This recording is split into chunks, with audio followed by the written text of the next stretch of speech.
Muy buenas noches, mi nombre es Edna Zulima Alzate, estudiante de la licenciatura en inglés de la Universidad Nacional Abierta de la Distancia, y vamos a hacer el análisis de los aspectos más importantes y relevantes del capítulo 1 del libro El español en contacto con otras lenguas. Partimos del hecho de decir que una lengua, o podemos decir que hay dos lenguas en contacto si estas dos se utilizan en una misma sociedad o al menos en una parte de ella. Debemos mencionar que el español, el origen del español, dicho idioma proviene del latín vulgar, que al juntarse con otras lenguas romances crean un proceso que fue formado que fue a su vez formado por diferentes lenguas como el catalán, el griego y el árabe.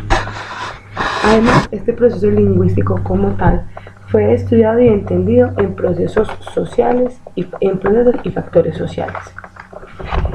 Cabe mencionar una fecha importante y relevante en este contacto del español con otras lenguas, como lo fue la conquista del imperio de la península ibérica a manos del Imperio Romano. Y fue a partir de dicho proceso donde nace lo que se conoce hoy en día como lengua romance, como lenguaje hispano. Con la toma, otro uso importante históricamente hablando, fue la toma de Granada a cargo de los reyes católicos Isabel de Castilla y Fernando de Aragón. Es allí donde la cultura y la religión forman o crean una alianza donde se unifican, teniendo en cuenta un tinte político. Los reyes católicos en ese entonces querían imponer su lengua sobre toda España, sin dejar a un lado, obviamente, que otras lenguas entonces habladas no perdieron del todo su valor. Cuando hablamos de que una lengua entra en contacto con otra, si bien no deja de ser lo que es como tal, sí hay ciertos cambios que se dan en su estructura, tanto gramatical como lingüística. Las diferentes etapas de la historia nos muestran también la gran influencia que tuvo la religión católica y los reyes, como en ciertos eventos de la historia, como lo fueron las cruzadas, y ciertos lugares a donde ellos llegaron a conquistar que imponían su idioma. Para apoyar más de los aspectos relevantes de dicho capítulo, debemos hacer referencia a lo mencionado por Thomas y Kaufman cuando nos hablan de la criollización abrupta que se dio debido al tráfico de esclavos provenientes de provenientes de África, el Caribe y varias islas del Océano Índico.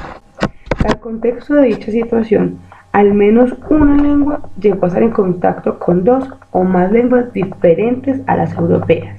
Si bien los esclavos no adoptaron las lenguas europeas, abandonaron en cierta medida su lenguaje africano. Thomas y Kaufman nos dan a conocer su opinión sobre la brusca formación de las lenguas criollas y que ellas no se dieron por origen genético, es decir, de un grupo transmitida de un grupo a otro, sino que estas provenían directamente, llegaron debido a las primeras generaciones de esclavos. Con los contextos en los que el español ha tenido contacto con otras lenguas, con similitudes tipológicas como el Cataluña y el Valencia, el trabajo de deslindar un fenómeno de contacto resulta ser un tanto fastidioso o tedioso, a diferencia del contacto con otras lenguas que son estructuralmente lejanas, como el vasco y el quechua, y en cierta forma con el inglés. Como se podrá observar a través de los diferentes capítulos de este libro, El español en contacto con otras lenguas, podemos analizar y entender las particularidades lingüísticas